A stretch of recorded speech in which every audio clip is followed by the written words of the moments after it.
Bonjour et bienvenue sur notre chaîne intitulée Un jour, un verset, un message. Vous aimez la parole de Dieu, vous appréciez notre travail. Merci de vous abonner afin de soutenir notre page. Merci de liker et partager afin que la parole de Dieu se répande partout dans le monde. Que Dieu vous bénisse. Notre passage de ce jour est tiré du livre de Matthieu, chapitre 6, le verset 21. La Bible nous dit, en effet, là où est ton trésor, là aussi sera ton cœur. Dans notre passage d'aujourd'hui, notre Dieu nous dit que nous allons mettre notre cœur là où nous avons ce qui nous est le plus cher, ce qui est le plus précieux dans notre vie. Donc là où est ce qui est le plus précieux, là se trouvera notre cœur. Le Seigneur nous dit que ce que nous allons considérer comme important, comme essentiel pour notre vie, est ce qui va capturer notre cœur. Et puisque Dieu veut que nous lui donnions la première place, alors notre cœur doit être près de Dieu. Le Seigneur veut donc nous dire que si c'est lui qui est notre plus grand trésor, alors toutes nos pensées, tout notre cœur doit être tourné vers lui, notre Dieu. À travers notre passage de ce jour, nous allons nous interroger et essayer de comprendre si réellement Dieu est notre plus grand trésor et si notre cœur est totalement tourné vers notre Dieu. Nous verrons également ce qui aujourd'hui est notre plus grand trésor si ce n'est pas notre Dieu. Notre passage précédent était tiré du livre de Proverbes, chapitre 15, le verset 16. Nous avons vu à travers ce passage pourquoi avec peu et avec la crainte de Dieu, nous sommes les plus heureux sur la terre et pourquoi malgré nos grands trésors, malgré toutes nos possessions, si nous ne craignons pas Dieu, nous serons les personnes les plus malheureuses sur la terre. Nous avons dit que la Bible nous dit que la crainte de l'Éternel est le début de la sagesse, c'est-à-dire qu'un homme qui craint Dieu est un homme sage, un homme qui a compris la base de toutes choses et qui va savoir comment il peut marcher pour plaire à Dieu et donc avoir une vie agréable. Nous avons dit qu'en tant que des hommes, nous dépendons de Dieu et notre vie, notre bonheur dépend de Dieu. Dieu a fait les choses de telle sorte que nous avons besoin de la sagesse pour vivre sur la terre. C'est pourquoi dans le livre de Proverbes, le livre donc qui nous parle de sagesse, il nous répète, le roi Salomon nous répète donc plusieurs fois de rechercher la sagesse plus que toute autre chose. Et effectivement, nous avons besoin de la sagesse divine pour bâtir notre relation avec notre Dieu, avec les hommes, et afin de réussir dans tout ce que nous entreprenons. Nous avons dit que la sagesse est le fait d'apporter une solution adaptée face à une situation. La sagesse, c'est savoir gérer les situations de la vie. C'est le fait de détenir les solutions et de pouvoir les mettre en pratique comme il se doit dans les situations que nous rencontrons. Nous avons dit que Dieu est notre source, Dieu est notre vie, il est notre essence et nous sommes sortis de lui. Et nous ne pouvons donc pas vivre sans Dieu parce que celui qui vit sans Dieu est en réalité mort, même si nous le voyons debout devant nous. Nous avons dit que la vie vient de Dieu et que Dieu est le souffle de vie que nous respirons. Et nous avons vu que lorsqu'Adam et Ève ont été séparés de Dieu, leur esprit est mort et le nôtre avec puisque nous étions en eux. Et nous avons donc dit que nous comprenons alors l'importance que Dieu a dans la vie de tout homme. Nous avons dit que nous devons régulièrement prendre ce décret. Je déclare, décret est établi sur ma vie, que je dépends complètement de Dieu, qu'il est mon essence, qu'il est mon origine, qu'il est mon tout. C'est pourquoi je ferai tout ce qui est en mon possible pour demeurer dans sa présence. Je déclare que rien ne me séparera de Dieu, ni de son amour, au nom puissant de Jésus-Christ. Amen. Nous avons donc dit que même si nous comprenons donc l'importance que Dieu a dans la vie de tout homme, cependant nous devons vivre donc dans la présence de Dieu en ayant donc la crainte de notre Dieu.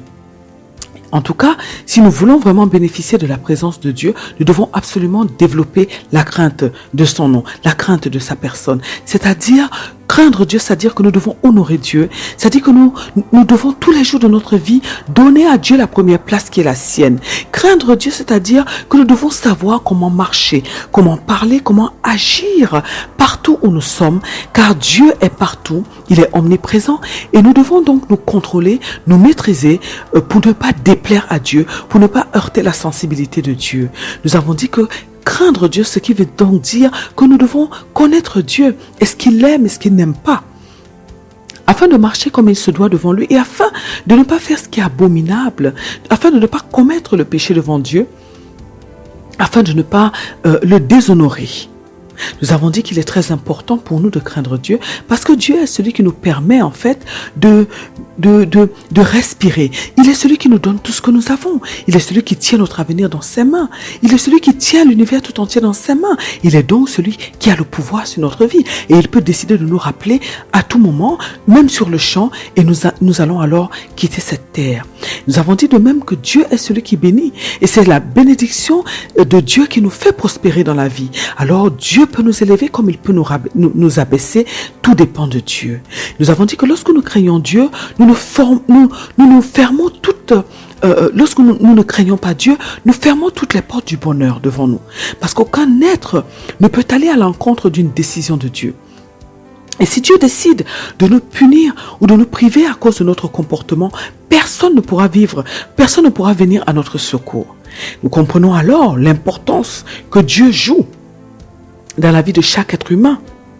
Nous comprenons alors combien il est avantageux pour nous d'honorer Dieu et de le craindre au quotidien. Nous avons dit que nous devons prendre régulièrement ce décret. Je déclare, décrète et établis sur ma vie que Dieu est mon Père et mon Dieu. C'est pourquoi je le crains. C'est pourquoi je l'honore. Je déclare que je travaille tous les jours de ma vie pour mieux connaître mon Dieu et pour mieux le servir. C'est pourquoi je marche devant lui avec respect et considération. Je déclare que je ne fais rien de mal ni de déshonorant devant mon Dieu. C'est pourquoi je bénéficie de sa faveur en tout temps au nom puissant de Jésus-Christ. Amen.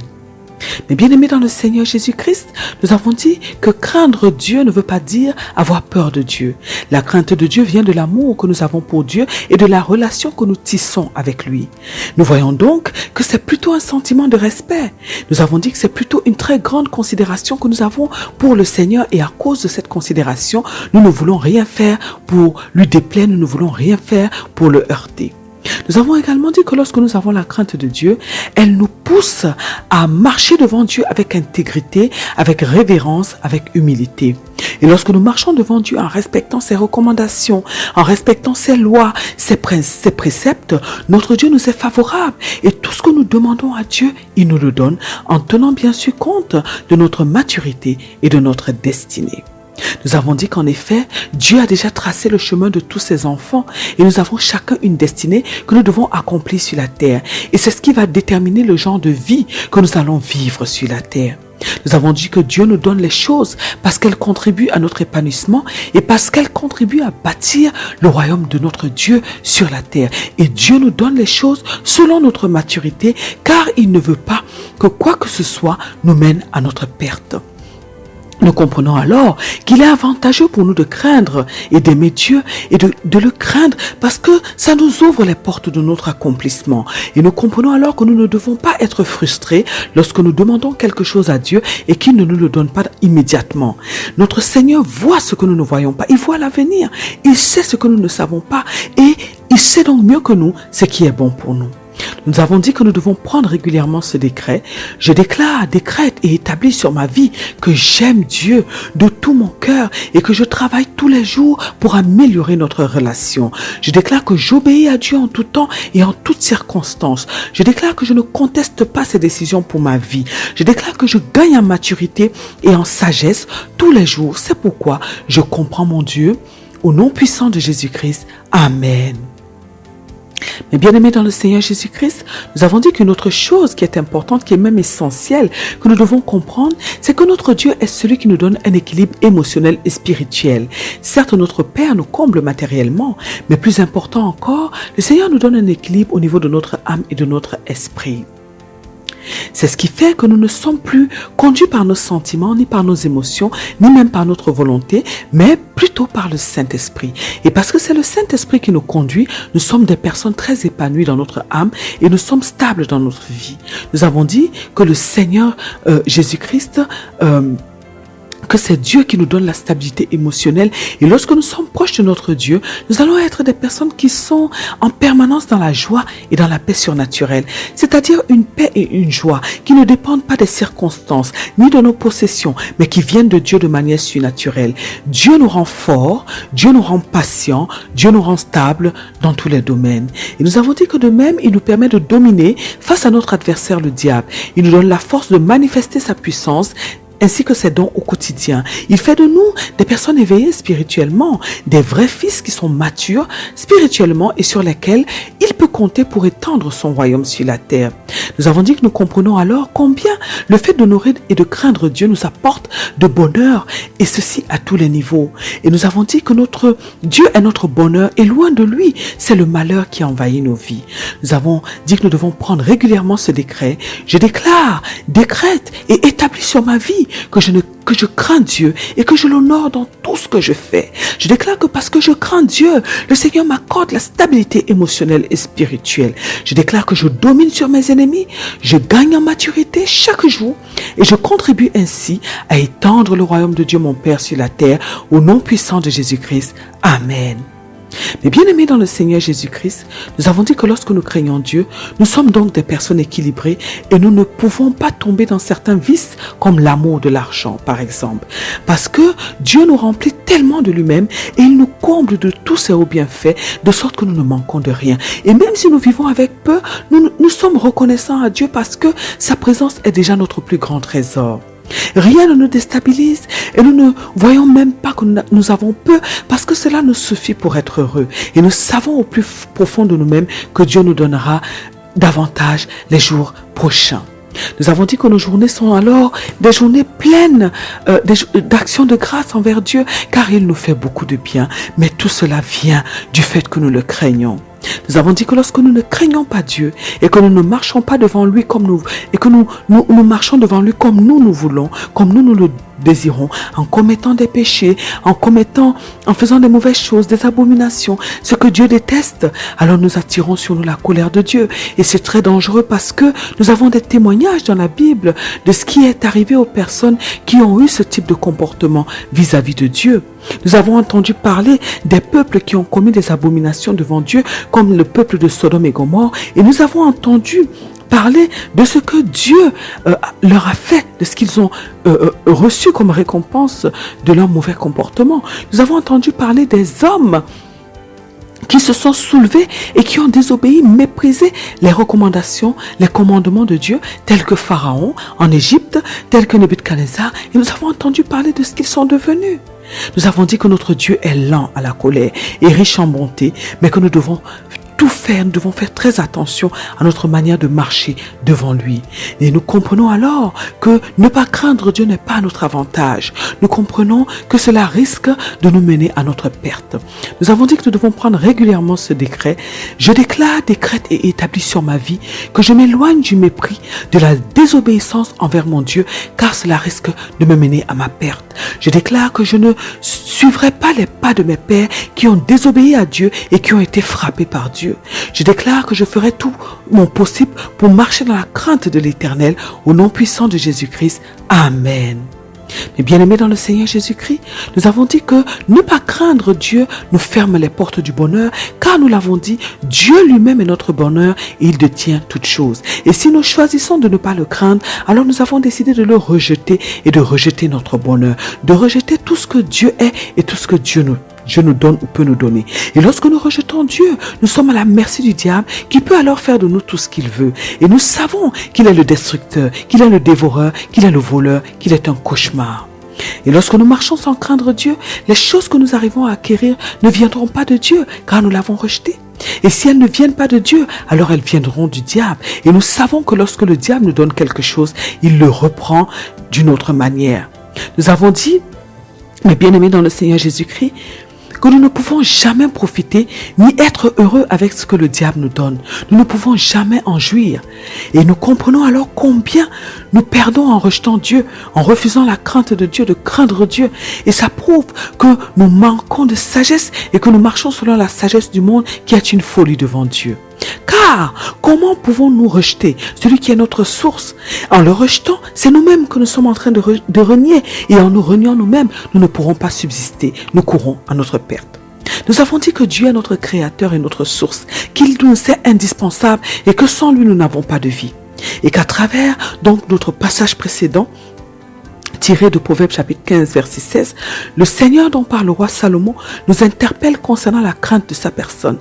Nous avons compris à travers ce passage combien il est important de craindre Dieu, de l'honorer, de lui donner son importance et sa place. Et nous avons compris que ce ne sont pas nos possessions qui vont apporter le bonheur dans notre vie, mais plutôt la merveilleuse présence de notre Dieu. Et nous avons dit que nous devons décider de travailler tous les jours pour mieux connaître notre Dieu, de travailler afin de l'honorer, de le craindre comme il le mérite, et que nous verrons que notre relation avec Dieu sera toujours harmonieuse et que nous serons les personnes les plus importantes et les plus heureuses sur la terre. Nous sommes donc aujourd'hui dans le texte de Matthieu, chapitre 6, le verset 21, et nous avons dit que nous allons nous interroger nous-mêmes et voir si réellement Dieu est notre plus grand trésor et si notre cœur est totalement tourné vers Dieu. Et nous verrons également ce qui aujourd'hui est notre plus grand trésor si ce n'est pas notre Dieu. Dans notre passage d'aujourd'hui, c'est donc notre Seigneur Jésus-Christ lui-même qui nous parle. Avant de prononcer ces paroles, le Seigneur Jésus-Christ nous a d'abord dit de ne pas nous amasser des trésors sur la terre. Il nous a dit d'amasser nos trésors au ciel, là où ni la rouille ni la teigne ne peuvent les abîmer. Et ensuite, il nous dit que là où sera donc notre trésor, là sera notre cœur. Nous comprenons alors que les trésors que nous devons nous amasser doivent être d'ordre spirituel dans un premier temps. C'est-à-dire que nous devons courir derrière des biens qui ne sont pas périssables. La Bible nous dit que les choses visibles sont passagères, tandis que les invisibles sont éternels dans le livre de 2 Corinthiens chapitre 4, le verset 18. Nous devons donc rechercher les choses invisibles, c'est-à-dire celles qui sont de l'esprit. Notre trésor doit donc être constitué des choses qui sont chères dans le royaume de notre Dieu, dont nous faisons désormais partie. Et quelles sont donc ces choses qui sont importantes dans le royaume de Dieu? Ces choses sont l'amour, la paix, la joie, les 9 éléments qui constituent le fruit de l'Esprit Saint, mais également l'union et tout ce qui plaît à Dieu en fait. C'est le jeûne, la prière également, parce que lorsque nous jeûnons, lorsque nous prions, lorsque nous faisons ce que j'appelle les exercices spirituels, nous sommes en train d'amasser dans notre compte bancaire, si on peut le dire ainsi, qui se trouve au ciel. Car oui, nous avons un compte bancaire donc sur la terre, ou même plusieurs, dans des banques ou dans une banque, mais également au ciel, nous devons nous constituer donc un compte bancaire, et dans ce compte-là, nous devons amasser nos trésors, et donc ces choses-là font partie de ces trésors, et ce sont des choses donc que nous devons cultiver au quotidien. Oui, nous devons donc constituer un trésor à base des choses invisibles qui plaisent à Dieu, et nous devons faire de même nous devons faire de Dieu lui-même notre plus grand trésor, car Dieu est l'être invisible, le plus important qui existe. Et ce qui veut donc dire que nous devons tous les jours marcher dans l'obéissance, nous devons tous les jours, nous devons chercher tous les jours à pratiquer tout ce qui va plaire à notre Dieu. Et en faisant ce qui est bien, par exemple en faisant du bien à notre prochain, nous sommes en train d'augmenter la réserve qui est dans notre compte bancaire qui est au ciel. Donc ce sont ces choses que Dieu nous invite en fait à pratiquer de manière à ce que nous puissions constituer un grand trésor au ciel. Alors nous savons à présent quel type de trésor nous devons rechercher et amasser donc au ciel afin qu'il soit bien conservé. Prenez ce décret avec moi, mes bien-aimés. Je déclare décret établi sur ma vie que mon Dieu est mon plus grand trésor. Je déclare que j'amasserai des trésors au ciel, là où ni la teigne, ni la rouille ne peut les détruire. Je déclare que mon trésor sera constitué des choses invisibles qui ne sont pas périssables. Il sera constitué de tout ce qui plaît à mon Dieu, de tout ce qui plaît à mon Père. Je déclare que Dieu me donne la capacité de constituer mon trésor au nom puissant de Jésus-Christ. Amen. Mais bien aimés dans le Seigneur Jésus-Christ, notre trésor est ce qui est cher à notre cœur et c'est ce que nous cachons et protégeons le plus. C'est ce à quoi nous pensons tout le temps parce que nous ne voulons pas qu'on nous vole ce trésor, parce que nous ne voulons pas le perdre, parce qu'il est très important pour nous. Sur la terre, notre famille, notre conjoint, nos enfants, nos biens matériels sont également un trésor pour nous. Et nous allons parfois voir des personnes se rendre malades parce qu'elles ont perdu un de ces éléments ou une de ces personnes. Notre trésor est donc très important pour nous. Et parce qu'il est important pour nous, les pensées de notre cœur seront en permanence tournées vers ces choses. C'est pourquoi parfois nous nous faisons du souci, ou les hommes se font du souci sur la terre par rapport à ces choses-là, parce que ce sont des choses que les hommes considèrent. Et nous devons dire que Dieu est notre plus grand trésor parce que nos pensées doivent d'abord être tournées, doivent d'abord être remplies par la personne de Dieu. Alors notre Seigneur nous dit aujourd'hui que parce que notre cœur est tourné vers notre trésor, nous devons faire en sorte que notre trésor soit constitué des choses qui peuvent être stockées au ciel. Parce que si nous faisons des stocks au ciel, nous pouvons être sûrs que nous n'allons pas perdre ces choses, car au ciel, elles seront mieux conservées. Nous avons vu quel type de choses nous devons stocker. Mais ce qu'il est important de savoir à travers notre passage de ce jour, c'est le type de trésor que nous sommes en train d'amasser dans notre vie au quotidien. Nous devons nous demander aujourd'hui, en nous basant sur cette parole de Jésus-Christ, quel est le trésor que nous sommes en train de constituer. Nous devons nous demander où est notre cœur, sur quel type de trésor est-ce que nous avons fixé nos pensées. Nous savons déjà que nous avons un lieu sûr où nous pouvons stocker notre trésor. Mais quel est ce trésor que nous sommes en train de constituer? Derrière quel type de trésor courons-nous dans notre vie aujourd'hui? Nous avons dit que Dieu est notre plus grand trésor, ce qui veut dire que notre cœur, que nos pensées doivent être en permanence portées sur notre Dieu, portées sur, c'est-à-dire nous devons passer notre temps souvent à réfléchir à comment plaire à Dieu, qu'est-ce que nous pouvons faire pour que le cœur de Dieu se réjouisse, qu'est-ce que nous pouvons faire pour que le regard de Dieu soit tourné vers nous. Mais est-ce le cas, mes bien-aimés dans le Seigneur Jésus-Christ? Est-ce que la grande majorité du temps, nos pensées sont habitées par la pensée de Dieu? Est-ce que notre travail, est-ce que notre conjoint, nos enfants, nos biens matériels n'occupent pas toute la place? Est-ce que ce n'est pas la poursuite de la richesse qui occupe nos pensées? Est-ce bien Dieu qui occupe nos pensées en permanence? Nous devons absolument nous poser ces questions. Parce que ce qui occupe en permanence nos pensées va déterminer ce qui est le plus important pour nous. Et ce qui est dans nos cœurs en permanence est ce qui compte le plus pour nous. Alors, est-ce Dieu? Est-ce notre conjoint? Est-ce que c'est l'argent ou est-ce que c'est la richesse? Dans une société comme celle d'aujourd'hui où l'argent, l'apparence, les biens matériels ont pris beaucoup de place, nous devons entrer en nous-mêmes et nous demander ce qui est le plus important pour nous. Nous devons nous demander à qui et à quoi est-ce que nous donnons le plus de temps, par exemple. Mais bien aimé dans le Seigneur Jésus-Christ, quel est notre trésor? Quel est ton trésor, mon frère? Quel est ton trésor, ma sœur? Dieu nous demande de ne pas gaspiller notre temps et notre énergie à amasser des choses futiles, des choses périssables, des choses qui peuvent être détruites facilement. Mais nous devons plutôt donner notre temps aux choses impérissables, aux choses que nous pouvons stocker au ciel. Souvent, nous laissons certaines choses prendre de la place dans notre cœur. Et plus tard, nous sommes déçus et plus tard, nous sommes même dépendants de ces choses. Toute dépendance, toute chose commence dans notre cœur, dans notre pensée.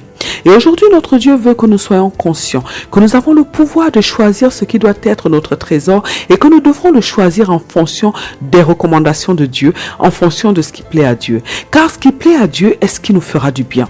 C'est ce qui est éternel et c'est cela que nous devons laisser entrer dans notre cœur. Le Seigneur veut que nous puissions faire le bon choix désormais et que nous puissions choisir ce qui nous sera un avantage demain. Un avantage plus tard. Ce qui veut dire que nous ne devons pas vivre sans prévoir. Nous ne devons pas vivre sans évaluer les choses. Mais nous devons choisir et bien choisir afin que demain nous soyons fiers de nous, afin que demain nous soyons contents de nos choix lorsque nous étions sur la terre. Car ce ne sont pas tous nos actes, ce ne sont pas toutes nos paroles qui nous permettent d'amasser des trésors au ciel. Alors nous devons choisir les actes et les paroles que nous allons poser, les paroles que nous allons donc dire. Et ces paroles et ces actes qui vont nous permettre de gagner quelque chose chaque jour, qui vont nous permettre de remplir notre box, notre compte qui est au ciel chaque jour. Nous comprenons alors que tous les jours de notre vie, nous devons réfléchir avant d'agir, avant de parler et prononcer uniquement des paroles de bénédiction qui vont aussi amener la bénédiction dans notre vie. C'est-à-dire que tous les jours, nous devons éviter de critiquer, éviter de dire du mal de notre prochain, mais nous devons plutôt penser tous les jours à bénir toutes les personnes que nous allons croiser, bien entendu de manière sincère, parce que ça doit venir de notre cœur, car c'est notre cœur que Dieu regarde. Tous les jours, nous devons donc donner beaucoup d'amour autour de nous, faire beaucoup de bien autour de nous. Nous devons beaucoup prier pour amasser, nous devons jeûner quand c'est possible pour amasser, donc pour augmenter ce qu'il y a dans notre compte au ciel. Nous pouvons même constituer une liste de choses que nous pouvons faire chaque jour pour augmenter notre trésor, pour augmenter nos provisions dans notre compte. C'est très important, mes bien-aimés dans le Seigneur. Nous vivons parfois sans nous préoccuper de ces choses et plus tard, nous avons des regrets. Aujourd'hui, notre Dieu veut que nous puissions prendre conscience de cela, car nous n'avons qu'une vie sur la terre et le temps est compté. Nous ne pouvons pas revenir en arrière. Notre Seigneur Jésus-Christ lui-même a amassé au ciel lorsqu'il était sur la terre. Il passait son temps à faire le bien. Jésus-Christ a fait le plus grand des sacrifices, ce que personne d'autre ne fera jamais plus. Et On peut dire qu'il a le plus grand des trésors au ciel, oui. Mais bien aimés dans le Seigneur, ne passons pas des journées sans prévoir, mais faisons en sorte de passer des journées durant lesquelles nous amassons au maximum pour nous augmentons notre provision qui est dans notre compte au ciel. Prenez ce décret avec moi, mes bien-aimés. Je déclare, décrète et établis sur ma vie que je prévois mes journées et que je fais en sorte d'amasser des trésors au ciel durant toutes mes journées. Je déclare que je fais le bien autour de moi, que je bénis mon prochain, que je prie en abondance, que je jeûne, que je médite la parole de Dieu. Je déclare que je manifeste le fruit du Saint-Esprit au quotidien. Je déclare que je fais tout ce qui plaît à Dieu. C'est pourquoi je me constitue un très grand trésor dans le ciel. C'est pourquoi j'augmente régulièrement ma provision dans mon compte bancaire qui est au ciel, au nom puissant de Jésus-Christ. Amen. Mais bien aimés dans le Seigneur Jésus-Christ, à travers notre passage d'aujourd'hui, notre Seigneur Jésus-Christ nous dit que nous devons faire attention au type de trésor que nous nous constituons. Il nous dit que nous devons veiller à ce que notre trésor soit de l'ordre des choses invisibles qui sont éternelles et que nous devons faire en sorte qu'il soit conservé au ciel afin que rien ne l'abîme, car c'est là où sera notre trésor que sera notre cœur. Et nous savons que si notre trésor se détériore, cela peut affecter notre cœur. Notre Seigneur nous demande également de ne pas oublier ni négliger de plaire à notre Dieu, qui est notre premier amour et notre plus grand trésor. Alors, décidons de suivre les directives de notre Dieu, mes bien-aimés. Décidons de nous constituer un trésor de qualité tous les jours de notre vie, de faire des sacrifices, d'offrir à Dieu également des offrandes. Et nous verrons que nous serons les plus heureux au moment où le décompte sera fait. Nous verrons que notre Dieu sera très fier de nous et que nous ne regretterons jamais tous les sacrifices que nous avons faits lorsque nous étions sur la terre. Prions afin que Dieu nous donne la capacité d'être conscients que nous devons amasser un trésor au ciel, que nous devons approvisionner notre compte bancaire qui est au ciel tous les jours à travers nos bonnes actions, que nous devons semer dans ce qui est invisible et éternel. Prions afin que Dieu nous donne la capacité de prévoir nos journées, afin que nous puissions faire ce qui est bien, ce qui plaît à Dieu et que nous puissions nous constituer chaque jour un trésor de qualité au ciel. Prions afin que Dieu nous donne la capacité de lui donner la première place dans nos cœurs à chaque instant, tous les jours de notre vie. Lui qui est notre plus grand amour, lui qui est notre plus grand trésor, au nom puissant de Jésus-Christ. Amen. Que Dieu vous bénisse éternellement, qu'il bénisse vos familles et à très bientôt sur notre chaîne. Un jour, un verset, un message.